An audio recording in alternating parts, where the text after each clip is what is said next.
Looks peaceful, doesn't it? I always have at least a gut feeling for something to do. But this time...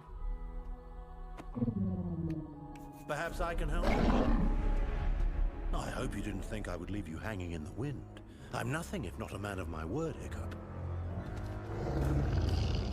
Let me guess. Riker told you that I was the one who went rogue.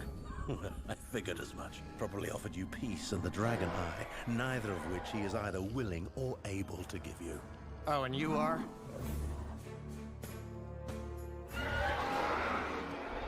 As I said, my dear Hiccup, you help me stop my brother, and I'll give you what you desire. Which is exactly what he said. Almost to the word.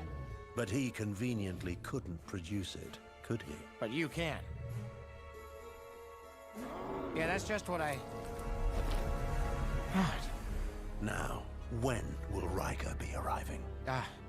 In the morning.